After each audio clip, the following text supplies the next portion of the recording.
नमस्ते साथियों, वंदे मातरम, जय गौ माता, जय गोपाल। साथियों, आज मैं आपको ये जो गौ माता दिखाने जा रहा हूँ, काफ़ी गंभीर विषय है। ये हमें किसी सज्जन पुरुष के ज़रिए सूचना मिली थी कि एक गौ माता जो है वो उसने एक बछड़े को जन्म दिया है और वो यहाँ जंगल में विचरण कर रही है, बैठी है। उनके पास में आवारा कुत्ते हैं और मैं यहाँ इनकी व्यवस्था कर रहा हूँ। तो मैं इनका व्यवस्था कर रहा हूँ, मैं यहाँ बैठा हूँ। तो मैंने जब आपके कई वीडियो वगैरह देखे तो मैंने आपके नंबर पर कॉल किया। जब उन्होंने इस प्रकार से हमें कहा और तो फिर हमारी टीम वहाँ पहुँची और पहुँचने के बाद में जो गौ माता को देखा गया तो उनके जो हालात थे वो काफ़ी दयनीय थे। उनकी जो जड़ है वो पिछले एक दिन से नहीं गिरी थी, हालात बड़े दयनीय थे। ये जो आप देख रहे हैं नंदी छोटा सा, अब किसी भी गौ माता को हमारे गांव से लगभग आप अंदाज़ लगा लीजिए, हमारा जहां निवास स्थान है वहाँ से लगभग 40 किलोमीटर के करीब दूर थी गौ माता। फिर हमने निजी वाहन से इनको रात को लगभग 12-1 बजे हम लेकर के आए। और ये जो आपको टपरी दिखाई दे रही है छत ऊपर पत्थरों की बनाई हुई, इनके नीचे किसी महानुभाव ने दिया था कि बारिश आ रही है तो आप रात को गाय को यहाँ विश्राम करवा लो और सुबह इनकी पूरी साफ़ सफाई वगैरह करवा करके, इनकी दवाइयाँ वगैरह करवा करके, इनका ट्रीटमेंट करवाने के बाद में, इनकी सेवा शुश्रूषा करने के बाद में इनको आप जब तक यहाँ ठहरा लीजिए। अब आप अंदाज़ लगा लीजिए, इस बात से अंदाज़ा लगाया जा सकता है कि अगर आपकी माँ हो और अगर आप उनको निकाल देते हो तो उनकी किस प्रकार की स्थिति होती है। ये आप धरातल पर, ये आप उस जगह पर रह कर के सोचिए।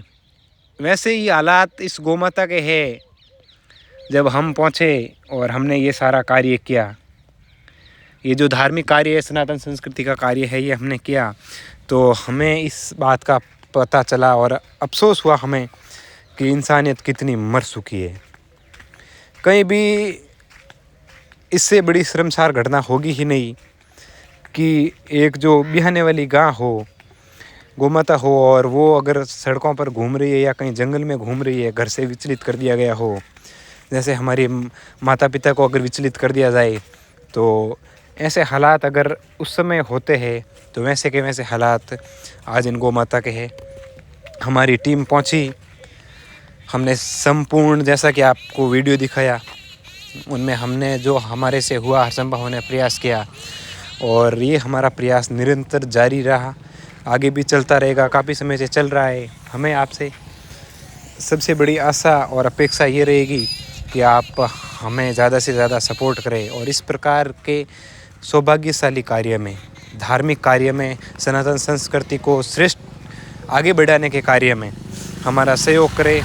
अगर आप 1 रुपया भी अगर हर रोज़ का सहयोग करेंगे तो इस प्रकार के हम आपको इतना विश्वास दिला सकते हैं, इतने समय से आप हमसे जुड़े हुए हैं, कि ये इस प्रकार के अगर हालात होंगे गौ माता के तो इस हालात को हम बेहतर तरीके से, सही तरीके से, सुदृढ़ रूप से हम गौ माता को स्वस्थ करके बहुत कम समय में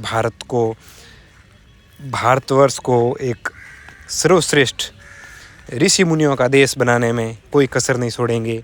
पर हमें आप सबका सहयोग चाहिए। हमें सहयोग सिर्फ इतना चाहिए जितना मात्र 1 रुपया हर रोज़ का आपसे। सिर्फ हम मांग भी क्या रहे हैं आपसे, सिर्फ 1 रुपया ही तो मांग रहे हैं, उससे ज़्यादा तो हम कुछ मांग ही नहीं रहे हैं आपसे। अगर 1-1 रुपया अगर आप देंगे हमें तो 1 रुपये का दान से हम, यानी महीने के मात्र 30 रुपये, ज़्यादा नहीं मांग रहे हैं। हम वॉल्यूम बढ़ाने का प्रयास कर रहे हैं, हम लोगों को ज़्यादा से ज़्यादा जोड़ने का प्रयास कर रहे हैं। जितना ज़्यादा कार्य होगा, जितने ज़्यादा इंसान जुड़ेंगे, जितने ज़्यादा आप जैसे धार्मिक पुरुष जुड़ेंगे, जैसे जैसे देश प्रगति करता जाएगा, 1-1 रुपये से पूरे देश का निर्माण हो सकता है। जितनी जहाँ कहीं भी गौ माता हो इस प्रकार की स्थिति में आप हमें कभी भी कॉल कर सकते हैं। हमारा हर संभव प्रयास रहेगा कि हम ज़्यादा से ज़्यादा गौ माता को जहाँ कहीं भी हो उनको सही व्यवस्थित तरीके से गौ माता की सेवा शुश्रूषा हो, ऐसे हालात हम उत्पन्न करेंगे।